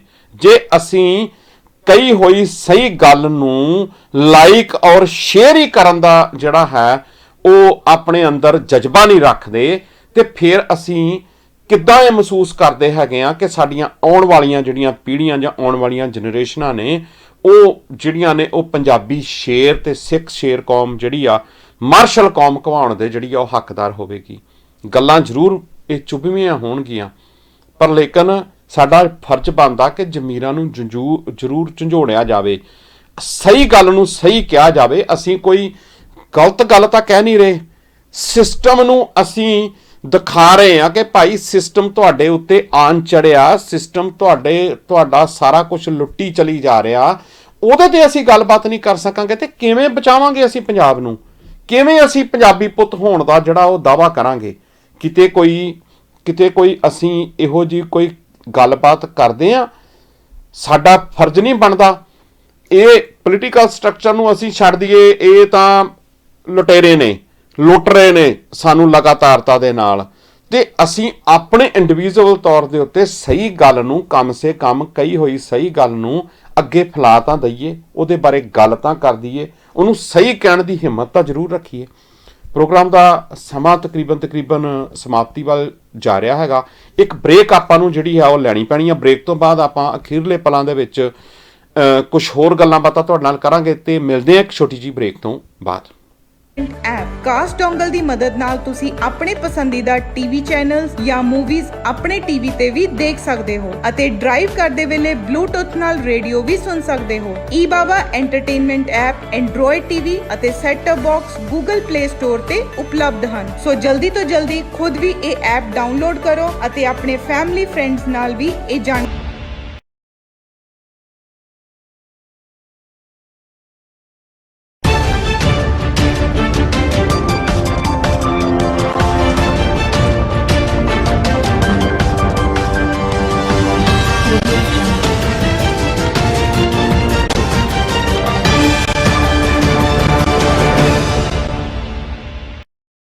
ਬ੍ਰੇਕ ਤੋਂ ਬਾਅਦ ਦਰਸ਼ਕੋ ਸਵਾਗਤ ਹੈ। ਪ੍ਰੋਗਰਾਮ ਚੱਲ ਰਿਹਾ ਜੀ ਖੁੱਲਾ ਸੱਦਾ। ਉਮੀਦ ਕਰਦਾ ਕਿ ਪ੍ਰੋਗਰਾਮ ਤੁਹਾਨੂੰ ਪਸੰਦ ਆ ਰਿਹਾ ਹੋਵੇਗਾ। ਅਗਰ ਪ੍ਰੋਗਰਾਮ ਪਸੰਦ ਆਉਂਦਾ ਤਾਂ ਲਾਈਕ ਔਰ ਸ਼ੇਅਰ ਜ਼ਰੂਰ ਕਰ ਦਿਆ ਕਰੋ। ਸਾਡੇ YouTube ਚੈਨਲ ਨੂੰ ਜ਼ਰੂਰ ਸਬਸਕ੍ਰਾਈਬ ਕਰੋ। TV16 ਟੋਰਾਂਟੋ YouTube ਚੈਨਲ ਆ, ਉਸ 'ਤੇ ਵੀ ਤੁਸੀਂ ਸਬਸਕ੍ਰਾਈਬ ਜ਼ਰੂਰ ਕਰ ਲਿਆ ਕਰੋ। ਕਿਸੇ ਤਰ੍ਹਾਂ ਦਾ ਕੋਈ ਸੁਝਾਅ ਸਾਡੇ ਤੱਕ ਜ਼ਰੂਰ ਪਹੁੰਚਦਾ ਕਰਿਆ ਕਰੋ। ਤੁਹਾਡੇ ਸੁਝਾਵਾਂ ਨੂੰ ਅਸੀਂ ਸਿਰ ਮੱਥੇ ਜਿਹੜਾ ਹੈ ਉਹ ਪ੍ਰਵਾਨ ਕਰਾਂਗੇ। ਸੋ ਇਹ ਸਾਰੀ ਮਾਨਸਿਕਤਾ ਦੀ ਜਿਹੜੀ ਗੱਲ ਅੱਜ ਮੈਂ ਇਸ ਪ੍ਰੋਗਰਾਮ ਦੇ ਵਿੱਚ ਤੁਹਾਡੇ ਨਾਲ ਕਰਨ ਦੀ ਕੋਸ਼ਿਸ਼ ਜਿਹੜੀ ਆ ਉਹ ਕਰ ਰਿਹਾ ਹੈਗਾ, ਉਹ ਇਹੀ ਹੈਗਾ ਕਿ ਸਾਡੇ ਉੱਤੇ ਇਹ ਚੀਜ਼ਾਂ ਜਿਹੜੀਆਂ ਨੇ ਪ੍ਰਭਾਵ ਜਿਹੜੀਆਂ ਨੇ ਇਸ ਤਰ੍ਹਾਂ ਦੇ ਨਾਲ ਅਗਰ ਕਰ ਰਹੀਆਂ ਨੇ ਤਾਂ ਇਹ ਸਾਡੇ ਵਾਸਤੇ ਇੱਕ ਵਾਇਰਸ ਦਾ ਕੰਮ ਇੱਕ ਕਰ ਰਹੀਆਂ ਹੈਗੀਆਂ ਨੇ, ਤੇ ਇਸ ਵਾਇਰਸ ਨੂੰ ਅਸੀਂ ਇੱਥੇ ਹੀ ਜਿਹੜਾ ਉਹ ਬੰਦ ਕਰ ਲਈਏ ਤਾਂ ਚੰਗਾ ਹੈਗਾ, ਕਿਉਂਕਿ ਅੱਗੇ ਨਾ ਫੈਲਣ ਦਿੱਤਾ ਜਾਵੇ। ਸੋ ਇਸ ਅੱਗੇ ਨਾ ਫੈਲਣ ਦਿੱਤੇ ਜਾਣ ਵਾਸਤੇ ਸਾਨੂੰ ਖੁਦ ਨੂੰ ਹੀ ਜਿਹੜੇ ਨੇ ਉਹ ਕਦਮ ਚੁੱਕਣੇ ਪੈਣਗੇ। ਬਹੁਤ ਜਾਗਦੀਆਂ ਜ਼ਮੀਰਾਂ ਜਿਹੜੀਆਂ ਉਹ ਖੜੇ ਹੋ ਕੇ ਹਿੱਕ ਤਾਣ ਕੇ ਪੰਜਾਬ ਦੇ ਵਿੱਚ ਵੀ ਗੱਲ ਜਿਹੜੀਆਂ ਨੇ ਉਹ ਕਰ ਰਹੀਆਂ ਨੇ, ਪੰਜਾਬੋਂ ਬਾਹਰ ਵੀ ਗੱਲ ਕਰਦੀਆਂ ਨੇ, ਬਾਹਰ ਦੇਸ਼ਾਂ ਵਿਦੇਸ਼ਾਂ ਦੇ ਵਿੱਚ ਬੈਠੀਆਂ ਵੀ ਗੱਲਬਾਤ ਜਿਹੜੀਆਂ ਨੇ ਉਹ ਕਰਦੀਆਂ ਨੇ। ਉਹ ਵੀ ਤਾਂ ਉਹ ਲੋਕ ਉੱਥੋਂ ਹੀ ਆਏ ਹੋਏ ਨੇ, ਬੜੇ ਜਾਗਦੀਆਂ ਜ਼ਮੀਰਾਂ ਵਾਲੇ ਲੋਕ ਨੇ ਜਿਹੜੇ ਹਿੱਕ ਡਾਹ ਕੇ ਜਿਹੜੇ ਨੇ ਉਹ ਇਸ ਸਿਸਟਮ ਦੇ ਖਿਲਾਫ ਖੜੇ ਹੋ ਕੇ ਗੱਲਬਾਤ ਜਿਹੜੀ ਆ ਉਹ ਕਰ ਰਹੇ ਨੇ। ਸਹੀ ਨੂੰ ਸਹੀ ਗੱਲ ਜਿਹੜੀ ਆ ਉਹ ਕਰਦੇ ਨੇ। ਉਹਨਾਂ ਦੀ ਮਾਨਸਿਕਤਾ, ਉਹਨਾਂ ਨੇ ਕੋਈ ਅਲੱਗ ਕਿਤਾਬਾਂ ਤਾਂ ਨਹੀਂ ਪੜ੍ਹੀਆਂ, ਉਹਨਾਂ ਨੇ ਕੋਈ ਅਲੱਗ ਤਰ੍ਹਾਂ ਦੀ ਉਹਨਾਂ ਦੀ ਪੈਦਾਇਸ਼ ਤਾਂ ਨਹੀਂ ਹੈਗੀ। ਸੋ ਜਦੋਂ ਅਸੀਂ ਉੱਥੇ ਜਨਮੇ ਆ, ਜਦੋਂ ਉੱਥੇ ਦੀ ਮਿੱਟੀ ਜਾਂ ਉੱਥੇ ਦਾ ਖਾਧਾ ਜਾਂ ਉੱਥੇ ਅਸੀਂ ਆਪਣਾ ਬਚਪਨ ਗੁਜ਼ਾਰਿਆ, ਤੇ ਫਿਰ ਸਾਡਾ ਫਰਜ਼ ਜਿਹੜਾ ਉਹ ਬਣਦਾ ਅਸੀਂ ਕਿਉਂ ਨਹੀਂ ਨਿਭਾ ਰਹੇ ਹੈਗੇ। ਸੋ ਤੁਸੀਂ ਇੱਕ ਗੱਲ ਆਪਣੇ ਜਿਹੜੀ ਆ ਉਹ ਪੱਲੇ ਬੰਨ ਲਈਏ ਆਪਾਂ ਕਿ ਮੈਂ ਬਾਰ-ਬਾਰ ਧਰਤੀ ਦੀ ਗੱਲ, ਉਸ ਧਰਤੀ ਦੀ ਗੱਲ ਜਿਹੜੀ ਆ ਉਹ ਕਰਦੇ ਆ। ਵੈਸੇ ਤਾਂ ਆਹ ਕਾਮਰੇਡ ਲਾਣਾ ਤਾਂ ਕਹਿੰਦਾ ਭਾਈ ਤੁਸੀਂ ਖਾਲਸਾ ਰਾਜ ਕਿਤੇ ਬਣਾਉਣਾ ਜਾਂ ਖਾਲਿਸਤਾਨ ਕਿਤੇ ਬਣਾਉਣਾ ਜਾਂ ਕੋਈ ਹੋਰ ਚੀਜ਼ ਕਰਨੀ ਆ ਜਾਂ ਕੋਈ ਹੋਰ ਇਹਦੇ ਬਾਰੇ ਕੋਈ ਗੱਲਬਾਤ ਕਰਨੀ ਆ, ਤੇ ਭਾਈ ਤੁਸੀਂ ਅਮਰੀਕਾ 'ਚ ਬਣਾ ਲਓ ਤੇ ਫਲਾਣੇ ਜਗ੍ਹਾ ਤੇ ਬਣਾ ਲਓ। ਭਾਈ ਜਿਹੜੀ ਕਿਸੇ ਦੀ ਕੋਈ ਜ਼ਮੀਨ ਜਾਇਦਾਦ ਹੁੰਦੀ ਆ, ਜਿਹੜਾ ਕਿਸੇ ਦਾ ਕੋਈ ਘਰ-ਬਾਰ ਹੁੰਦਾ, ਕੋਈ ਘਰ-ਬਾਰ ਥੋੜ੍ਹੀ ਛੱਡਿਆ ਕਰਦਾ ਆਪਣਾ। ਉਹਦੀ ਦਾਅਵੇਦਾਰੀ ਜਿੱਦਣ ਜਿਹੜੀ ਆ ਉਹ ਛੱਡ ਦਿੱਤੀ ਤੇ ਫਿਰ ਤੇ ਉਹਨਾਂ ਦੇ ਪੱਲੇ ਤੇ ਕੁਝ ਵੀ ਨਾ ਰਹਿ ਗਿਆ। ਸੋ ਇਹ ਤਾਂ ਇਹਨਾਂ ਦੀ ਜਿਹੜੀ ਆ ਮੰਦਬੁੱਧੀ ਵਾਲੀਆਂ ਗੱਲਾਂ ਕਰਦੇ ਨੇ, ਛੋਟੇ ਦਿਮਾਗ ਦੀਆਂ ਗੱਲਾਂ ਕਰਦੇ ਨੇ, ਆਪਣੇ ਆਪ ਨੂੰ ਬਥੇਰਾ ਵੱਡਾ ਕਹਿੰਦੇ ਨੇ, ਪਰ ਲੇਕਿਨ ਦਿਮਾਗ ਇਹਨਾਂ ਦਾ ਬਹੁਤ ਛੋਟਾ ਹੈਗਾ। ਸਿਰਫ ਇਹ ਛਾਤਰ ਤੇ ਚਲਾਕ ਲੋਕ ਨੇ, ਇਹ ਲੂੰਬੜ ਚਾਲਾਂ ਚੱਲਦੇ ਨੇ, ਇਹ ਸਰਕਾਰਾਂ ਨਾਲ ਮਿਲ ਕੇ ਸਾਰੀਆਂ ਗੱਲਾਂ ਬਾਤਾਂ ਕਰਦੇ ਨੇ, ਏਜੰਸੀਆਂ ਨਾਲ ਮਿਲ ਕੇ ਸਾਰੀਆਂ ਗੱਲਾਂ ਬਾਤਾਂ ਜਿਹੜੀਆਂ ਨੇ ਉਹ ਕਰਦੇ ਹੈਗੇ ਨੇ। ਸੋ ਇੱਕ ਗੱਲ ਸਪਸ਼ਟ ਆ, ਇਹਨਾਂ ਦੇ ਮੂੰਹ ਚੋਂ ਕਦੀ ਇਹ ਨਿਕਲਿਆ ਨਹੀਂ, ਕਦੀ ਕਿਸੇ ਨੇ ਖੜ ਕੇ ਇਹ ਗੱਲ ਕਹੀ ਆ ਕਿ ਭਾਈ ਸਾਡਾ ਪਾਣੀ ਕਿਉਂ ਲੁੱਟੀ ਜਾਂਦੇ ਹੋ। ਪਾਣੀ ਦੀ ਗੱਲ ਮੈਂ ਤਾਂ ਬਾਰ-ਬਾਰ ਹਰ ਰੋਜ਼ ਹੀ ਤਕਰੀਬਨ ਰਿਪੀਟ ਕਰਦਾ ਕਿ ਅਸੀਂ ਬੜੀ ਖਤਰਨਾਕ ਸਥਿਤੀ ਦੇ ਵਿੱਚ ਬੈਠੇ ਹੋਏ ਹਾਂ। ਦੁਨੀਆ ਦੇ ਵਿੱਚ ਅੱਜ ਕੋਈ ਜਿਹੜੀ ਦੂਜੀ ਧਰਤੀ ਲੱਭਣ ਦੀ ਕੋਸ਼ਿਸ਼ ਕੀਤੀ ਜਾ ਰਹੀ ਹੈਗੀ ਆ, ਜਾਂ ਦੂਜੀ ਧਰਤੀ ਦੇ ਉੱਤੇ ਜਾ ਕੇ ਸਭ ਤੋਂ ਪਹਿਲਾਂ ਚੀਜ਼ ਉਹ ਕੀ ਲੱਭਦੇ ਨੇ, ਉੱਥੇ ਜਾ ਕੇ ਕਿਹੜੀ ਚੀਜ਼ ਦੀ ਖੋਜ ਉਹ ਕਰਨ ਦੀ ਕੋਸ਼ਿਸ਼ ਕਰਦੇ ਨੇ। ਸਭ ਤੋਂ ਪਹਿਲਾਂ ਉੱਥੇ ਉਹ ਵਾਟਰ, ਪਾਣੀ ਹੋਣ ਦੀ ਪੁਸ਼ਟੀ ਨੂੰ ਜਿਹੜਾ ਹੈ ਉਹ ਚਾਹੁੰਦੇ ਨੇ ਕਿ ਪੁਸ਼ਟੀ ਹੋ ਜਾਵੇ ਕਿ ਇਸ ਧਰਤੀ ਦੇ ਉੱਤੇ, ਇਸ ਪਲੈਨਟ ਦੇ ਉੱਤੇ ਪਾਣੀ ਦੀ ਜਿਹੜੀ ਹੋਂਦ ਆ ਉਹ ਹੈਗੀ ਆ। ਮਤਲਬ ਕੀ ਆ ਉਹਦਾ ਮਤਲਬ ਕੀ ਨਿਕਲਦਾ ਹੈਗਾ ਕਿ ਜੇ ਧਰਤੀ ਦੇ ਉੱਤੇ ਪਾਣੀ ਨਾ ਹੋਵੇ ਤੇ ਉਸ ਧਰਤੀ ਦੇ ਉੱਤੇ ਮਨੁੱਖ ਦਾ ਜੀਵਨ ਜਿਹੜਾ ਹੈ ਉਹ ਸਰਵਾਈਵ ਉੱਥੇ ਕਰਨਾ, ਉੱਥੇ ਰਹਿਣਾ, ਉੱਥੇ ਸਹਿਣਾ ਮਨੁੱਖ ਵਾਸਤੇ ਬਹੁਤ ਔਖਾ। ਸੋ ਪਾਣੀ ਦੀ ਭਾਲ ਅਗਰ ਉਹ ਕਰਦੇ ਨੇ ਤੇ ਇਹਦਾ ਮਤਲਬ ਸਾਡੀ ਮੁੱਖ ਲੋੜ ਜਿਹੜੀ ਆ ਉਹ ਪਾਣੀ ਸਭ ਤੋਂ ਵੱਡੀ ਚੀਜ਼ ਹੈਗੀ ਆ। ਸੋ ਅਸੀਂ ਜਿਸ ਧਰਤੀ ਦੇ ਉੱਤੇ, ਜਿਸ ਧਰਤੀ ਦੀ ਅਸੀਂ ਗੱਲਬਾਤ ਕਰਦੇ ਪਏ ਹਾਂ, ਉਸ ਧਰਤੀ ਦੇ ਉੱਤੋਂ ਅਸੀਂ ਪਾਣੀ ਮੁਕਾਉਣ ਦੀਆਂ ਜਿਹੜੀਆਂ ਸਰਕਾਰ ਦੀਆਂ ਨੀਤੀਆਂ ਨੇ, ਜਾਂ ਪਾਣੀ ਨੂੰ ਮੁਕਾਉਣ ਦੀਆਂ ਨੀਤੀਆਂ ਉਹਨਾਂ ਦੀਆਂ ਸੀਗੀਆਂ ਜਾਂ ਹੈਗੀਆਂ ਨੇ, ਤੇ ਉਹਦੇ ਵਿੱਚ ਅਸੀਂ ਵੀ ਆਪਣਾ ਰੋਲ ਅਦਾ ਕਰੀ ਜਾ ਰਹੇ ਹਾਂ, ਤੇ ਉਹਦੇ ਬਾਰੇ ਅਸੀਂ ਚਿੰਤਨ ਨਹੀਂ ਕਰਦੇ, ਉਹਦੇ ਬਾਰੇ ਅਸੀਂ ਕਦਮ ਨਹੀਂ ਪੁੱਟਦੇ, ਉਹਦੇ ਬਾਰੇ ਅਸੀਂ ਗੱਲ ਨਹੀਂ ਕਰਦੇ ਹੈਗੇ। ਤੇ ਜਿਹੜਾ ਸਾਡਾ ਪਾਣੀ ਲੁੱਟਿਆ ਜਾ ਰਿਹਾ ਹੈਗਾ ਉਹਦੇ ਤੇ ਵੀ ਅਸੀਂ ਗੱਲਬਾਤ ਨਹੀਂ ਕਰਦੇ ਹੈਗੇ। ਤੇ ਜਿਹੜੀ ਚੀਜ਼ ਸਾਡੇ ਕੋਲ ਜਿਹੜੀ ਤਾਂ ਹਾਲੇ ਲੱਭਣੀ ਆ, ਕਿਸੇ ਨੇ ਪਤਾ ਨਹੀਂ ਕਦੋਂ ਲੱਭਣੀ ਆ, ਜਾਂ ਕਿਸ ਚੀਜ਼ ਦੀ ਉਹ ਉਸ ਟਾਈਮ ਦੇ ਉੱਤੇ ਉਹਦੀ ਪ੍ਰਾਪਤੀ ਹੋਣੀ ਆ, ਲੇਕਿਨ ਜਿਸ ਚੀਜ਼ ਦੀ ਪ੍ਰਮਾਤਮਾ ਵੱਲੋਂ ਪ੍ਰਾਪਤੀ ਉਸ ਧਰਤੀ ਨੂੰ ਹੈ ਤੇ ਉਹਨੂੰ ਅਸੀਂ ਬਚਾਉਣ ਦੀ ਗੱਲਬਾਤ ਜਿਹੜੀ ਆ ਉਹ ਨਹੀਂ ਕਰਦੇ। ਉਹ ਸਾਡਾ ਕੋਈ ਲੁੱਟੀ ਚਲੀ ਜਾ ਰਿਹਾ ਹੈਗਾ। ਤੇ ਇਹ ਵੀ ਤਾਂ ਸਾਡੇ ਉੱਤੇ ਕਿਸ ਤਰ੍ਹਾਂ ਦਾ ਮਾਨਸਿਕਤਾ ਦੇ ਤੌਰ ਦੇ ਮਾਨਸਿਕਤਾ ਦਾ ਅਸਰ ਹੀ ਹੈ ਕਿ ਅਸੀਂ ਬਾਕੀ ਚੀਜ਼ਾਂ ਨੂੰ ਬਿਲਕੁਲ ਇਗਨੋਰ ਕਰੀ ਬੈਠੇ ਹੈਗੇ ਹਾਂ, ਬਾਕੀ ਚੀਜ਼ਾਂ ਨੂੰ ਅੱਖੋਂ ਪਰੋਖੇ ਕਰੀ ਬੈਠੇ ਹੈਗੇ ਹਾਂ। ਸੋ ਪ੍ਰਭਾਵ ਨੂੰ ਕਬੂਲਣਾ ਤੁਹਾਡੇ ਹੱਥ ਵੱਸ ਹੈਗਾ ਕਿ ਤੁਸੀਂ ਪ੍ਰਭਾਵ ਨੂੰ ਕਬੂਲਦੇ ਕਿਵੇਂ ਹੈਗੇ ਹੋ। ਤੁਸੀਂ ਹਰ ਜਿਹੜਾ ਵੀ ਕੋਈ ਜ਼ੁਲਮੀ ਰਾਜੇ ਹੋਏ ਨੇ ਜਾਂ ਜਿਹੜੇ ਵੀ ਲੋਕ ਇਸ ਤਰ੍ਹਾਂ ਦੇ ਨਾਲ ਅਲੱਗ-ਅਲੱਗ ਸਮੇਂ ਦੇ ਉੱਤੇ ਧਰਤੀ ਦੇ ਉੱਤੇ ਆਏ ਨੇ, ਇਹ ਲੋਕ, ਉਹ ਲੋਕਾਂ ਨੇ ਹਮੇਸ਼ਾ ਹੀ ਮਨੁੱਖਤਾ ਨੂੰ ਦਬਾਉਣ ਦੀ ਕੋਸ਼ਿਸ਼ ਜਿਹੜੀ ਆ ਉਹ ਕੀਤੀ ਹੈ ਤੇ ਮਨੁੱਖਤਾ ਦੇ ਉਹ ਆਪੋਜੀਟ ਖੜੇ ਨੇ। ਉਹਦੇ ਵਾਸਤੇ ਉਹ ਲੋਕਾਂ ਦੇ ਨਾਲ ਹਰ ਤਰ੍ਹਾਂ ਦਾ ਧੱਕਾ ਜਿਹੜਾ ਉਹ ਕਰਦੇ ਆ ਰਹੇ ਨੇ। ਸੋ ਸਾਡੇ ਜ਼ਿਹਨ ਦੇ ਵਿੱਚ, ਸਾਡੇ ਦਿਮਾਗ ਦੇ ਵਿੱਚ ਕੀ ਪਿਆ ਹੋਇਆ ਉਹਨੂੰ ਅਸੀਂ ਪ੍ਰਗਟ ਕਰਨਾ ਹੈਗਾ ਤੇ ਕੀ ਸੱਚ ਆ ਤੇ ਕੀ ਰਾਈਟ ਹੈਗਾ, ਕੀ ਸਾਡੇ ਵਾਸਤੇ ਠੀਕ ਹੈਗਾ, ਉਹਦੀ ਉਸ ਚੀਜ਼ ਦੀ ਮਾਨਸਿਕਤਾ ਅਸੀਂ ਖੁਦ ਬਣਾਉਣੀ ਹੈਗੀ ਆ। ਉਸ ਚੀਜ਼ ਉੱਤੇ ਹੱਕ ਜਿਹੜਾ ਹੈ ਉਹ ਤੁਹਾਡੀ ਪਰਸਨਲ, ਹਰ ਇਨਸਾਨ ਦੀ ਆਪਣੀ ਪ੍ਰਾਪਰਟੀ ਆ, ਉਹਦੇ ਤੇ ਕਿਸੇ ਦਾ ਕੋਈ ਹੱਕ ਨਹੀਂ ਹੈਗਾ। ਲੇਕਿਨ ਜੇ ਤੁਸੀਂ ਕਿਸੇ ਦੇ ਪ੍ਰਭਾਵ ਥੱਲੇ ਆ ਗਏ ਜਾਂ ਉਹਨੇ ਤੁਹਾਨੂੰ ਆਪਣੇ ਪ੍ਰਭਾਵ ਥੱਲੇ ਡਰਾ ਕੇ, ਧਮਕਾ ਕੇ, ਆਪਣੀਆਂ ਗੱਲਾਂ ਬਾਤਾਂ 'ਚ ਉਲਝਾ ਕੇ ਤੁਹਾਨੂੰ ਆਪਣੇ ਪ੍ਰਭਾਵ ਥੱਲੇ ਲੈ ਰਿਹਾ, ਤੇ ਇਹਦਾ ਮਤਲਬ ਤੁਸੀਂ ਮਾਨਸਿਕ ਤੌਰ ਦੇ ਉੱਤੇ ਗੁਲਾਮੀ ਕਬੂਲ ਕਰ ਚੁੱਕੇ ਹੋ। ਫਿਰ ਉਹ ਤੁਹਾਨੂੰ ਜਿੱਦਾਂ ਚਲਾਉਣਗੇ, ਦਿਨ ਨੂੰ ਦਿਨ ਨਹੀਂ ਤਾਂ ਉਹ ਰਾਤ ਕਹਿਣਗੇ ਤਾਂ ਤੁਸੀਂ ਰਾਤ ਕਹੋਗੇ। ਜੇ ਉਹ ਕਹਿਣਗੇ ਭਾਈ ਤੁਹਾਡੇ ਜਿਹੜਾ ਹੈ ਫਲਾਣੇ ਗੁਰੂਆਂ ਦੇ ਵਿੱਚ ਆਹ ਗੱਲਬਾਤ ਸੀ, ਤੁਸੀਂ ਵੀ ਸਿਰ ਮਾਰ ਦਿਓਗੇ ਹਾਂ ਗੱਲਬਾਤ ਸੀ। ਜਾਂ ਉਹ ਸਾਡੇ ਵਰਗੇ ਉਹ ਪੈਦਾ ਕਰ ਦੇਣਗੇ ਬਾਬੇ ਜਿਹੜੇ ਕਹਿਣਗੇ ਕਿੰਤੂ ਪਰੰਤੂ ਕਰਨਗੇ, ਤੇ ਸਾਡੇ ਬੈਠੇ ਹੋਏ ਨੌਜਵਾਨ ਵੀ ਵਿੱਚ ਤੇ ਕੁਝ ਬਜ਼ੁਰਗ ਵੀ ਵਿੱਚ ਤੇ ਕੁਝ ਹੋਰ ਲੋਕ ਵੀ ਜਿਹੜੇ ਮਾਨਸਿਕ ਤੌਰ ਤੇ ਕਮਜ਼ੋਰ ਨੇ, ਉਹ ਇਸ ਚੀਜ਼ ਨੂੰ ਸਮਝਣਗੇ ਵੀ ਹਾਂ ਇਹ ਠੀਕ ਹੈ, ਸਾਡੇ ਬਾਬੇ ਨੇ ਇਹ ਗੱਲ ਕਹਿ ਦਿੱਤੀ ਹੈਗੀ। ਉਹ ਗੁਰੂਆਂ ਨੂੰ ਉਹ ਭੁੱਲ ਗਏ। ਉਹ ਭਾਈ ਸਾਡੇ ਗੁਰੂਆਂ ਨੇ 350 ਸਾਲ ਲਗਾ ਦਿੱਤਾ ਸਾਡੇ ਇਸ ਧਰਮ ਨੂੰ ਪੂਰੀ ਤਰ੍ਹਾਂ ਦੇ ਨਾਲ ਪੈਦਾ ਕਰਨ ਵਾਸਤੇ। ਸਾਡੇ ਕੋਲ ਬਹੁਤ ਲੰਮਾ ਇਤਿਹਾਸ ਹੈ ਕਿ ਗੁਰੂ ਨਾਨਕ ਸਾਹਿਬ ਤੋਂ ਬਾਅਦ 10ਵੇਂ ਪਾਤਸ਼ਾਹ ਤੱਕ ਕਿਉਂ ਜ਼ਰੂਰਤ ਸੀ ਸਿੱਖ ਧਰਮ ਨੂੰ ਇਹ 10 ਗੁਰੂ ਜਿਹੜੇ ਨੇ ਉਹ ਜਿਹੜੇ ਨੇ ਅਲੱਗ-ਅਲੱਗ ਜਾਮਿਆਂ ਦੇ ਵਿੱਚ ਆ ਕੇ ਇਸ ਧਰਮ ਨੂੰ ਪੂਰੀ ਤਰ੍ਹਾਂ ਦੇ ਨਾਲ ਪੈਦਾ ਕਰਨ ਦੀ ਕੀ ਲੋੜ ਸੀ। ਇਸ ਪੱਖ ਨੂੰ ਕਦੀ ਅਸੀਂ ਜਾਣਨ ਦੀ ਕੋਸ਼ਿਸ਼ ਕੀਤੀ ਆ? ਇਸ ਕਰਕੇ ਕਿ ਅਸੀਂ ਪ੍ਰਪੱਕ ਹੋ ਜਾਈਏ, ਪੱਕੇ ਹੋ ਜਾਈਏ, ਅਸੀਂ ਵਾਕਿਆ ਹੀ ਇਸ ਚੀਜ਼ ਨੂੰ ਅਪਣਾ ਲਈਏ ਕਿ ਸਾਡੇ ਅੰਦਰ ਕੁੱਟ-ਕੁੱਟ ਕੇ ਉਹ ਚੀਜ਼ ਭਰ ਦਿੱਤੀ ਜਾਵੇ। ਪਰ ਮਾਫ਼ ਕਰਨਾ, ਸਾਡੇ ਅੰਦਰ ਜਿਹੜੀ ਉਸ ਟਾਈਮ ਦੇ ਉੱਤੇ ਉਹ ਸਿੱਖੀ ਸੀ ਉਹ ਤੇ ਅਸੀਂ ਖਤਮ ਹੀ ਕਰ ਦਿੱਤੀ। ਮਾਨਸਿਕ ਤੌਰ ਤੇ ਮੈਂ ਗੱਲ ਕਰਦਾ ਪਿਆ ਕਿ ਕਿੰਨੇ ਉਹ ਲੋਕ ਦੇਖੋ ਆਪਸ ਵਿੱਚ ਥੋੜਾ ਬਹੁਤ ਮਨ ਮੁਟਾਵ ਤਾਂ ਸੰਸਾਰ ਦੇ ਵਿੱਚ ਬਣਿਆ ਹੀ ਹੈ। ਉਹ ਫੈਮਿਲੀ 'ਚ ਵੀ ਆ, ਚਾਹੇ ਤੁਸੀਂ ਕਿਸੇ ਨਾਲ ਬਹੁਤ ਜ਼ਿਆਦਾ ਕਿਸੇ ਨੂੰ ਪਿਆਰ ਵੀ ਕਰਦੇ ਹੋ, ਭੈਣ ਭਰਾਵਾਂ 'ਚ ਵੀ ਹੁੰਦਾ, ਪੇਰੈਂਟਸ ਵਿੱਚ ਵੀ ਹੁੰਦਾ, ਬੱਚਿਆਂ 'ਚ ਵਿੱਚ ਵੀ ਹੁੰਦਾ, ਹਰ ਰਿਸ਼ਤੇ 'ਚ ਵੀ ਹੁੰਦਾ, ਤੁਹਾਡੇ ਆਪਣੀ ਰਿਸ਼ਤੇਦਾਰੀ ਦੇ ਵਿੱਚ ਵੀ ਹੁੰਦਾ। ਇਹ ਗੱਲਾਂ ਥੋੜੀਆਂ ਅਲੱਗ ਨੇ, ਪਰ ਲੇਕਿਨ ਤੁਸੀਂ ਮਾਨਸਿਕ ਤੌਰ ਦੇ ਉੱਤੇ ਕਿਸੇ ਹੋਰ ਦੇ ਗੁਲਾਮ ਹੋ ਜਾਓ, ਇਹ ਜਿਹੜਾ ਹੈ ਇਹ ਕਬੂਲ ਲੈਣਾ ਬਹੁਤ ਖਤਰਨਾਕ ਹੈਗਾ। ਸੋ ਮੈਂ ਬੇਨਤੀ ਕਰਦਾ ਤੁਹਾਡੇ ਅੱਗੇ, ਇਹ ਰੋਜ਼ ਪ੍ਰਮਾਤਮਾ ਅੱਗੇ ਅਰਦਾਸ ਵੀ ਕਰਦੇ ਹਾਂ ਅਸੀਂ, ਤੁਸੀਂ ਵੀ ਕਰਿਆ ਕਰੋ ਕਿ ਕਮ ਸੇ ਕਮ ਮਾਨਸਿਕ ਤੌਰ ਦੇ ਉੱਤੇ ਗੁਲਾਮੀ ਜਿਹੜੀ ਆ ਉਹ ਨਾ ਕਬੂਲੋ।